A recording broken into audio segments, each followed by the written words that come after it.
ಸ್ನೇಹಿತರೆ, ನ್ಯೂಸ್ ಶೋಗೆ ಸ್ವಾಗತ. ನಾನು ಶಾಂತ. ಶ್ರೀಲಂಕಾ ಪ್ರವಾಸದ ನಂತರ ಬಾಂಗ್ಲಾದೇಶ ವಿರುದ್ಧದ ಟೆಸ್ಟ್ ಸರಣಿ ಮೂಲಕ ಟೀಂ ಇಂಡಿಯಾ ಆಟಗಾರರು ಮತ್ತೆ ಅಖಾಡಕ್ಕಿಳಿಯಲಿದ್ದಾರೆ. ಈ ಸರಣಿಗೂ ಮುನ್ನ ಸೆಪ್ಟೆಂಬರ್ 5ರಿಂದ ದುಲೀಪ್ ಟ್ರೋಫಿ ಆರಂಭ ಆಗಲಿದೆ. ಈ ಟೂರ್ನಿಯಲ್ಲಿ ಟೀಂ ಇಂಡಿಯಾದ ಅನುಭವಿ ಮತ್ತು ಯುವ ಆಟಗಾರರು ಆಡಲಿದ್ದು ಭಾರೀ ಕುತೂಹಲ ಮೂಡಿಸಿದೆ. ಬಟ್ ಇದೇ ಟೂರ್ನಿ ಮೂಲಕ ಟೀಂ ಇಂಡಿಯಾದ ಟೆಸ್ಟ್ ಪಂದ್ಯದಲ್ಲಿ ಸ್ಥಾನ ಪಡೆದುಕೊಳ್ಳುವ ನಿರೀಕ್ಷೆಯಲ್ಲಿದ್ದ ಸ್ಟಾರ್ ಬ್ಯಾಟರ್ ಸೂರ್ಯಕುಮಾರ್ ಯಾದವ್ಗೆ ಬಿಗ್ ಶಾಕ್ ಎದುರಾಗಿದೆ. ಏನದು ಶಾಕ್ ಅನ್ನೋದನ್ನು ಹೇಳ್ತೇನೆ. ನೀವು ಸುದ್ದಿಯಾನದ ಸಬ್ಸ್ಕ್ರೈಬರ್ ಆಗೋದಕ್ಕೆ ಮರಿಬೇಡಿ. ಸೂರ್ಯಕುಮಾರ್ ಯಾದವ್ ವಿಶ್ವ ಕ್ರಿಕೆಟ್ನ ಮೋಸ್ಟ್ ಡೇಂಜರಸ್ ಬ್ಯಾಟ್ಸ್ಮನ್. ಎಂಥ ಬೌಲರ್ಗಳೇ ಆಗಿದ್ರೂ ಅವರನ್ನು ಈಸಿಯಾಗಿ ದಂಡಿಸುವ ತಾಕತ್ತಿರೋ ಹಿಟ್ ಬ್ಯಾಟರ್. ಚೂಯಿಂಗಮ್ ಜಗಿಯುತ್ತಾ ಅಷ್ಟೇ ಈಸಿಯಾಗಿ ಬ್ಯಾಟ್ ಬೀಸುವ ಮಿಸ್ಟರ್ 360 ಡಿಗ್ರಿ ಖ್ಯಾತಿಯ ಸೂರ್ಯಕುಮಾರ್ ಯಾದವ್ ಬ್ಯಾಟಿಂಗ್ ನೋಡೋದೇ ಚಂದ. ಇಂಥ ನಿರ್ಭೀತಿ ಬ್ಯಾಟ್ಸ್ಮನ್ ಬಗ್ಗೆ ಶಾಕಿಂಗ್ ನ್ಯೂಸ್ ಒಂದು ಹೊರಬಿದ್ದಿದೆ. ಗಂಭೀರ ಗಾಯದ ಸಮಸ್ಯೆಯಿಂದ ಬಳಲ್ತಾ ಇರೋ ಸೂರ್ಯಕುಮಾರ್ ಯಾದವ್ ದುಲೀಪ್ ಟ್ರೋಫಿಯ ಮೊದಲ ಸುತ್ತಿನಲ್ಲಿ ಆಡೋದಿಲ್ಲ. ಸೂರ್ಯ ಬರೀ ದುಲೀಪ್ ಟ್ರೋಫಿಯ ಫಸ್ಟ್ ರೌಂಡ್ನಿಂದ ಮಾತ್ರ ಹೊರಬೀಳ್ತಿಲ್ಲ. ಭಾರತದ ಪರ ಟೆಸ್ಟ್ ತಂಡದಲ್ಲಿ ಆಡಬೇಕು ಅನ್ಕೊಂಡಿದ್ದ ಆಸೆಗೂ ಕೂಡ ಪೆಟ್ಟು ಬಿದ್ದಿದೆ. ಹೇಗೆ ಅನ್ನೋದನ್ನೇ ಹೇಳ್ತೇನೆ ನೋಡಿ. ಭಾರತೀಯ ಕ್ರಿಕೆಟ್ನ 2024-25ರ ದೇಶೀಯ ಟೂರ್ನಿಯು ಸೆಪ್ಟೆಂಬರ್ 5ರಂದು ದುಲೀಪ್ ಟ್ರೋಫಿಯೊಂದಿಗೆ ಆರಂಭ ಆಗಲಿದೆ. ಟೀಂ ಇಂಡಿಯಾದ ಹಲವು ಸ್ಟಾರ್ ಬ್ಯಾಟರ್ಗಳು ಹಾಗೆ ಆಟಗಾರರು ದುಲೀಪ್ ಟ್ರೋಫಿಯ ಮೊದಲ ಸುತ್ತಿನಲ್ಲಿ ಕಣಕ್ಕಿಳಿಯೋಕೆ ರೆಡಿಯಾಗಿದ್ದಾರೆ. ಈ ಟೂರ್ನಿಯಲ್ಲಿ ಸಾಲಿಡ್ ಪರ್ಫಾರ್ಮೆನ್ಸ್ ನೀಡಿ ಭಾರತ ಟೆಸ್ಟ್ ತಂಡದಲ್ಲಿ ಸ್ಥಾನ ಪಡೆಯೋದು ಹಲವರ ಟಾರ್ಗೆಟ್ ಕೂಡ ಆಗಿದೆ. ಇದರಲ್ಲಿ ಸ್ಟಾರ್ ಬ್ಯಾಟರ್ ಸೂರ್ಯಕುಮಾರ್ ಯಾದವ್ ಹೆಸರು ಕೂಡ ಸೇರಿದೆ. ಆದರೆ ದುಲೀಪ್ ಟ್ರೋಫಿಗೂ ಮುನ್ನ ಸೂರ್ಯಕುಮಾರ್ ಯಾದವ್ ಅದೃಷ್ಟ ಕೈಕೊಟ್ಟಿದೆ. ಟೆಸ್ಟ್ ತಂಡಕ್ಕೆ ಪುನರಾಗಮನ ಮಾಡುವ ಎಲ್ಲ ನಿರೀಕ್ಷೆಗಳು ಕೂಡ ಹುಸಿಯಾಗಿವೆ. ಗಾಯದ ಸಮಸ್ಯೆಯಿಂದಾಗಿ ಸೂರ್ಯಕುಮಾರ್ ಯಾದವ್ ದುಲೀಪ್ ಟ್ರೋಫಿಯ ಪ್ರಾಥಮಿಕ ಸುತ್ತಿನಿಂದ ಹೊರಗುಳಿದಿದ್ದಾರೆ. ಕಳೆದ ವಾರ ಕೊಯಮತ್ತೂರಿನಲ್ಲಿ ನಡೆದ ಬುಚ್ಚಿಬಾಬು ಪಂದ್ಯಾವಳಿಯಲ್ಲಿ ಮುಂಬೈಗಾಗಿ ಪೂರ್ವ ಋತುವಿನ ಪಂದ್ಯದ ವೇಳೆ ಅವರು ಕೈಗೆ ಗಾಯ ಮಾಡಿಕೊಂಡಿದ್ದರು. ಹೀಗಾಗಿ ಕೊನೆ ದಿನ ಬ್ಯಾಟಿಂಗ್ ಕೂಡ ಮಾಡಿರಲಿಲ್ಲ. ಮುಂಬೈ ಮತ್ತು TNCA 11 ನಡುವೆ ನಡೆದ ಪಂದ್ಯದ 3ನೇ ದಿನ ಫೀಲ್ಡಿಂಗ್ ಮಾಡುವಾಗ ಸೂರ್ಯಕುಮಾರ್ ಕೈಗೆ ಗಾಯ ಮಾಡಿಕೊಂಡಿದ್ರು. ಇದಾದ ನಂತರ ಪಂದ್ಯದ 2ನೇ ಇನ್ನಿಂಗ್ಸ್ನಲ್ಲೂ ಕೂಡ ಬ್ಯಾಟಿಂಗ್ ಮಾಡಿರಲಿಲ್ಲ. ಗಾಯದಿಂದ ಇನ್ನೂ ಕೂಡ ಚೇತರಿಸಿಕೊಳ್ಳೋಕೆ ಸಾಧ್ಯವಾಗಿಲ್ಲ. ಹೀಗಾಗಿ ಸೂರ್ಯಕುಮಾರ್ ಅವರಿಗೆ ವಿಶ್ರಾಂತಿ ತೆಗೆದುಕೊಳ್ಳುವಂತೆ ಸೂಚಿಸಲಾಗಿದೆ. ಹಾಗೆ ಪ್ರಸ್ತುತ ಬೆಂಗಳೂರಿನ ರಾಷ್ಟ್ರೀಯ ಕ್ರಿಕೆಟ್ ಅಕಾಡೆಮಿಯಲ್ಲಿ ನಿಯಮಿತ ತಪಾಸಣೆಗಾಗಿ ತೆರಳಿದ್ದಾರೆ. ಸೂರ್ಯಕುಮಾರ್ ಇತ್ತೀಚೆಗಷ್ಟೇ ಭಾರತ ಟೆಸ್ಟ್ ತಂಡಕ್ಕೆ ಮರಳೋ ಆಸೆಯನ್ನು ಹೇಳಿಕೊಂಡಿದ್ರು.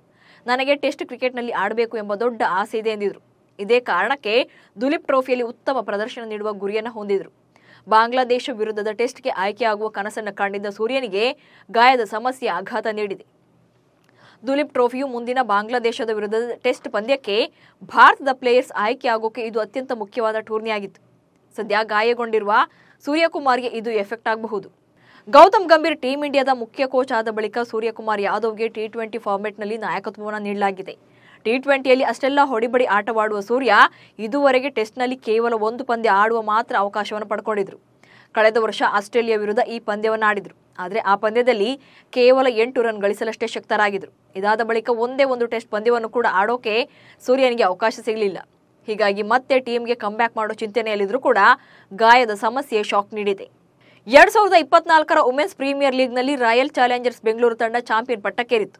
ಸ್ಮೃತಿ ಮಂದಾನ ನಾಯಕತ್ವದ ಸಿಂಹಿಣಿಯರು ಟ್ರೋಫಿಗೆ ಮುತ್ತಿಕ್ಕಿದ್ರು. ಆವತ್ತು ಪಂದ್ಯದಲ್ಲಿ ಸಿಕ್ಕಾಪಟ್ಟೆ ಸದ್ದು ಮಾಡಿದ್ದು ನಮ್ಮ ಕನ್ನಡತಿ ಶ್ರೇಯಾಂಕ ಪಾಟೀಲ್. ಉತ್ತರ ಕರ್ನಾಟಕದ ಈ ಹುಡುಗಿ RCB ಗೆಲುವಿನ ರೂವಾರಿಯಾಗಿದ್ರು. RCBಗೆ ಕಪ್ ಬರ ನೀಗಿಸಿದ್ದು ಕೂಡ ಇದೇ ಶ್ರೇಯಾಂಕ ಪಾಟೀಲ್ ಬೌಲಿಂಗ್. ಬೆಂಗಳೂರು ತಂಡ ಚಾಂಪಿಯನ್ ಪಟ್ಟಕ್ಕೇರಿದ ಬಳಿಕ ಕರ್ನಾಟಕದಲ್ಲಿ ಟಗರು ಪುಟ್ಟಿ ಅಂತಾನೆ ಫೇಮಸ್ ಆಗಿದ್ದಾರೆ. ವುಮೆನ್ಸ್ ಪ್ರೀಮಿಯರ್ ಲೀಗ್ನಲ್ಲಿ RCB ಪರ ಗಮನ ಸೆಳೆದಿದ್ದ ಶ್ರೇಯಾಂಕ ಪಾಟೀಲ್ ನಂತರ ಭಾರತ ತಂಡಕ್ಕೂ ಕೂಡ ಎಂಟ್ರಿ ಕೊಟ್ಟಿದ್ರು. ಇದಕ್ಕೂ ಮುನ್ನ ಅಂಡರ್-19 ಏಷ್ಯಾ ಕಪ್ನಲ್ಲಿ ಟೂರ್ನಿ ಶ್ರೇಷ್ಠ ಪ್ರಶಸ್ತಿಯನ್ನು ಕೂಡ ಪಡ್ಕೊಂಡಿದ್ರು. ಆದರೆ ಈಗ ಬ್ರಿಸ್ಟನ್ನಲ್ಲಿ ಬಿಗ್ ಬ್ಯಾಶ್ ಟೂರ್ನಿಗೆ ಶ್ರೇಯಾಂಕ ಪಾಟೀಲ್ ಹರಾಜಿನಲ್ಲಿ ಅನ್ಸೋಲ್ಡ್ ಆಗಿರೋದು ಭಾರಿ ಅಚ್ಚರಿ ಮೂಡಿಸಿದೆ. ಅಕ್ಟೋಬರ್ 27ರಂದು ಬ್ರಿಸ್ಟನ್ನಲ್ಲಿ ಬಿಗ್ ಬ್ಯಾಶ್ ಟೂರ್ನಿಗೆ ಚಾಲನೆ ಸಿಗಲಿದೆ. ಮೊದಲ ಪಂದ್ಯದಲ್ಲಿ ಆಡಿಲೇಡ್ ಸ್ಟ್ರೈಕರ್ಸ್ ಮತ್ತು ಬ್ರಿಸ್ಟನ್ ಹೀಟ್ ತಂಡಗಳು ಸೆಣಸಲಿವೆ. ಆದರೆ ಮಹಿಳಾ ಬಿಗ್ ಬ್ಯಾಶ್ ಲೀಗ್ ಆಕ್ಷನ್ನಲ್ಲಿ ಇಬ್ಬರು ಸ್ಟಾರ್ ಆಟಗಾರ್ತಿಯರೇ ಅನ್ಸೋಲ್ಡ್ ಆಗಿದ್ದಾರೆ.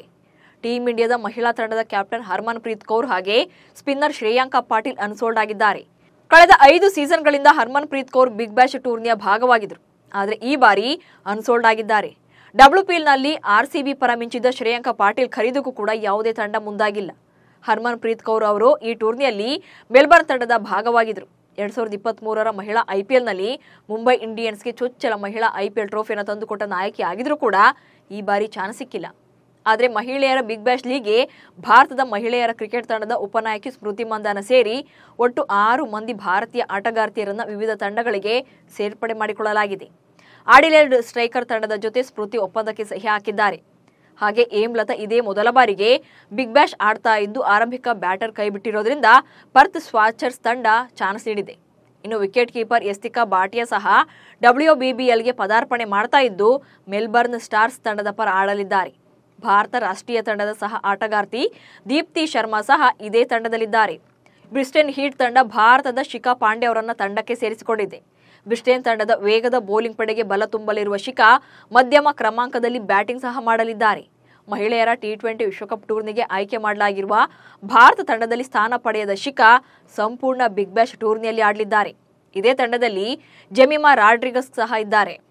ಇನ್ನು ಕಳೆದ WPL ಫೈನಲ್ನಲ್ಲಿ ಡೆಲ್ಲಿ ವಿರುದ್ಧದ ಫೈನಲ್ ಮ್ಯಾಚ್ನಲ್ಲಿ 3.3 ಓವರ್ಗಳನ್ನು ಬೌಲ್ ಮಾಡಿದ್ದ ಶ್ರೇಯಾಂಕ ಪಾಟೀಲ್ ಕೇವಲ 12 ರನ್ಗಳನ್ನು ಮಾತ್ರ ನೀಡಿ 4 ವಿಕೆಟ್ಗಳನ್ನು ಪಡ್ಕೊಂಡಿದ್ರು.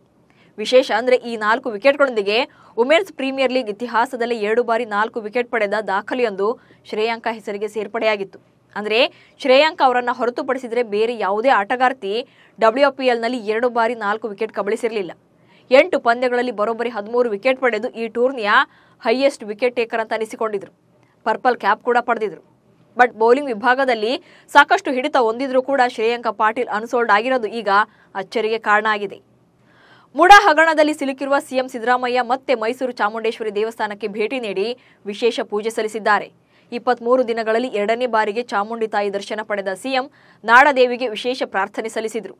ತಾಯಿ ಚಾಮುಂಡೇಶ್ವರಿ ಮುಂದೆ ಪ್ರಾರ್ಥನೆ ಸಲ್ಲಿಸಿ ಈಡುಗಾಯಿ ಹೊಡೆದರು. ವಿಶೇಷ ಅಂದರೆ ಸಿದ್ದರಾಮಯ್ಯ ಅರ್ಚಕರಿಂದ ಹಣೆಗೆ ಕುಂಕುಮ ಹಚ್ಚಿಸಿಕೊಂಡಿದ್ದು. ಚಾಮುಂಡೇಶ್ವರಿ ದೇವಿ ಭೇಟಿ ವೇಳೆ ಸಿಎಂ ಜೊತೆಗೆ HC ಮಹದೇವಪ್ಪ ಕೂಡ ಸಾಥ್ ನೀಡಿದರು. ಸರ್ಕಾರದ ಪ್ರಮುಖ ಗ್ಯಾರಂಟಿ ಯೋಜನೆಗಳಲ್ಲಿ ಒಂದಾಗಿರುವ ಅನ್ನಭಾಗ್ಯದಲ್ಲಿ ಈವರೆಗೂ ರಾಜ್ಯ ಸರ್ಕಾರ ತಮ್ಮ ಪಾಲಿನ ಅಕ್ಕಿಯನ್ನು ಜನರಿಗೆ ಕೊಡ್ತಾ ಇಲ್ಲ. ಅದರ ಬದಲಿಗೆ ಕೆಜಿಗೆ 34 ರೂಪಾಯಿಯಂತೆ ಫಲಾನುಭವಿಗಳ ಖಾತೆಗೆ 170 ರೂಪಾಯಿಗಳನ್ನು ಸರ್ಕಾರ ನೀಡ್ತಾ ಇದೆ. ಆದರೆ ಈಗ ಅನ್ನಭಾಗ್ಯ ಯೋಜನೆಯಡಿ ಕೇಂದ್ರ ಸರ್ಕಾರದ 5 ಕೆಜಿ ಅಕ್ಕಿಯ ಜೊತೆಗೆ ದಿನಸಿ ಕಿಟ್ ನೀಡುವ ಯೋಜನೆ ರೂಪಿಸಿದೆ. ಹಣದ ಬದಲು ದಿನಸಿ ಕಿಟ್ ನೀಡೋಕೆ ಆಹಾರ ಇಲಾಖೆ ಯೋಜನೆ ರೂಪಿಸಿದೆ. ಮುಂದಿನ ಅಕ್ಟೋಬರ್ ವೇಳೆಗೆ ದಿನಸಿ ಕಿಟ್ ನೀಡುವ ಯೋಜನೆಗೆ ಚಾಲನೆ ಸಿಗೋ ಸಾಧ್ಯತೆ ಇದೆ.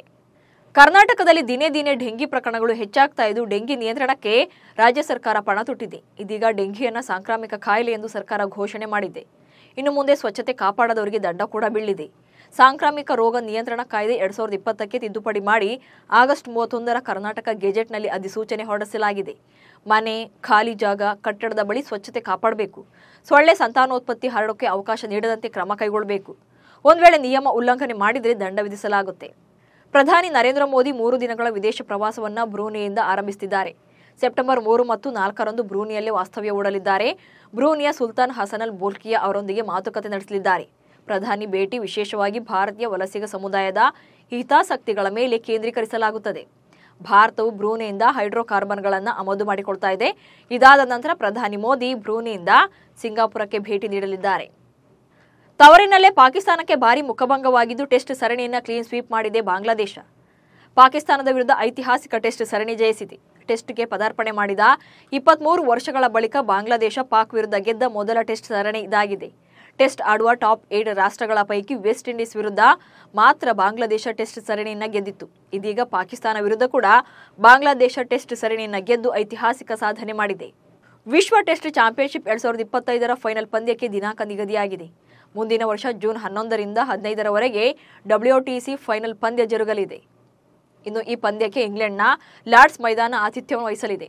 ಇದಕ್ಕೂ ಮುನ್ನ ನಡೆದ 2021ರ ಮತ್ತು 2023ರ ವಿಶ್ವ ಟೆಸ್ಟ್ ಚಾಂಪಿಯನ್ಶಿಪ್ ಫೈನಲ್ ಪಂದ್ಯಗಳಿಗೆ ಇಂಗ್ಲೆಂಡ್ನ ಓವಲ್ ಮೈದಾನ ಆತಿಥ್ಯ ವಹಿಸಿತ್ತು. ಈ ಬಾರಿ ಕ್ರಿಕೆಟ್ ಕಾಶಿ ಲಾರ್ಡ್ಸ್ ಮೈದಾನದಲ್ಲಿ ಅಂತಿಮ ಹಣಾಹಣಿಯನ್ನು ಆಯೋಜಿಸಲು ICC ನಿರ್ಧಾರ ಮಾಡಿದೆ. ಇವಿಷ್ಟು ಇವತ್ತಿನ ನ್ಯೂಸ್ ಶೋ ಸುದ್ದಿಗಳು. ನಮಸ್ಕಾರ.